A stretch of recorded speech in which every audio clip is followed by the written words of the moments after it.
नमस्कार दोस्तों, हिंदू धर्म में आप लोगों का बहुत बहुत स्वागत है। आज हम आप लोगों को गणेश चतुर्थी व्रत कथा सुनाएंगे। एक बार भगवान शंकर माता पार्वती के साथ नर्मदा नदी के तट पर गए और वहां पार्वती जी के साथ चौपड़ खेलने की इच्छा जताई। हार जीत का निर्णय कौन करे, इसके लिए पार्वती जी ने घास के तिनके का एक पुतला बनाकर उससे कहा, बेटा, हार जीत का निर्णय तुम्हें करना होगा।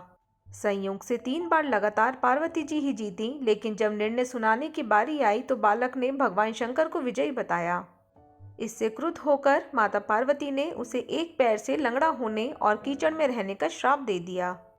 बालक ने जब अपनी अज्ञानता के लिए माफी मांगी तो माता पार्वती को उस पर दया आ गई और उन्होंने कहा कि ठीक है, यहाँ नाग कन्या गणेश पूजन के लिए आएंगी तो उनके उपदेश से तुम गणेश व्रत करके मुझे प्राप्त करोगे। इसके बाद वे भगवान के साथ कैलाश पर्वत पर चली गईं। लगभग 1 वर्ष बाद श्रावण माह में नाग कन्या गणेश पूजन के लिए वहां आईं।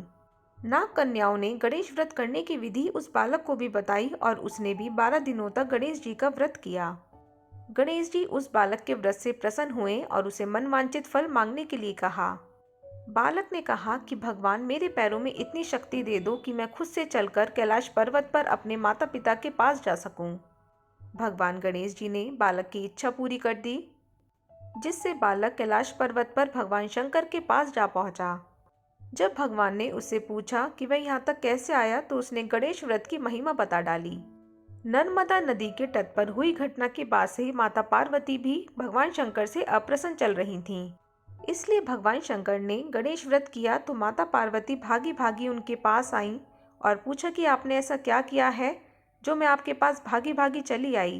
तब उन्होंने गणेश व्रत के बारे में बताया। इसके बाद माता पार्वती ने गणेश व्रत किया, जिससे उनके पुत्र कार्तिकेय उनके पास आ गए। उन्होंने भी अपनी मां के मुख से इस व्रत के महत्व के बारे में सुनकर ये व्रत किया और इस व्रत के बारे में विश्वामित्र जी को बताया। इस प्रकार इस व्रत के माध्यम से गणेश जी ने जैसे इन सभी की मनोकामना पूरी की, उसी प्रकार वे इस व्रत को करने वाले हर श्रद्धालु की मनोकामना पूरी करते हैं। तो दोस्तों, अगर आप लोगों को मेरा ये वीडियो थोड़ा सा भी हेल्पफुल लगा हो तो इसे लाइक और शेयर करना ना भूलिएगा और मेरे चैनल को सब्सक्राइब ज़रूर कीजिएगा। धन्यवाद।